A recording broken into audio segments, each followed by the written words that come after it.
Do you have problems with your vertigo due to ear crystals? Well, you're in the right place. My name's Amy Moore and I'm a vestibular PT, which means I treat vertigo, dizziness, and balance problems.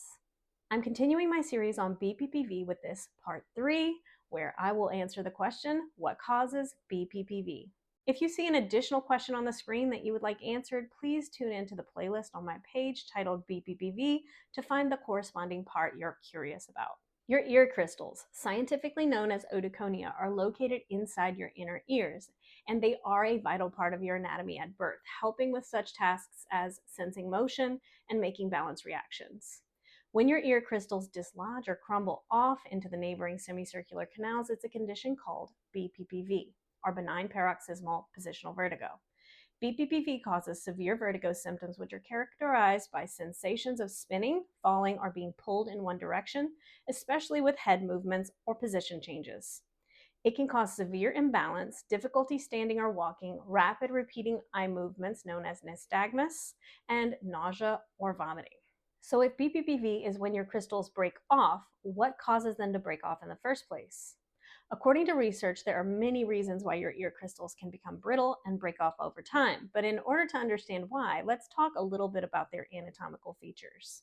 Otoconia look like this, and they're made up of calcium carbonate, which is similar to that of our bones. They're embedded inside of a soft and sticky membrane which wafts around in endolymphatic fluid with every move you make for your entire life. The crystals themselves can become worn and brittle over time, and the membrane can become thin and less sticky. In studies exploring inner ear crystal bed appearance, it was found that the crystals take on a hollowed out appearance in most people by middle age.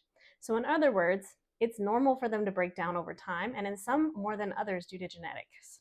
Other things that can cause BPPV are rapid fire incoming. Reason number one is having had BPPV before. If you've had it once, there's a 66% chance you'll have at least one more recurrence in your lifetime.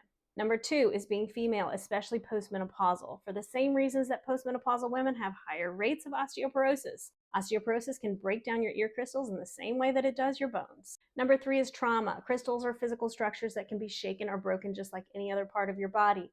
A hard fall, hitting your head, or a whiplash injury can cause them to break or shear off from the membrane. Number four is hormonal changes. This has to do with the chemical makeup of your endolymph, or the lymphatic fluid, and will affect the structural integrity of your crystals or your membrane. Number five is inactivity. Over time, inactivity can cause stagnation and long-term structural weakening, such that when you move your head, it increases the chances of having BPPV recurrences. So in a nutshell, we all have crystals. We very much need to have them, and they can break off in any one for a multitude of reasons. If you like this educational content and want to learn more about dizziness and balance disorders, hit that follow button.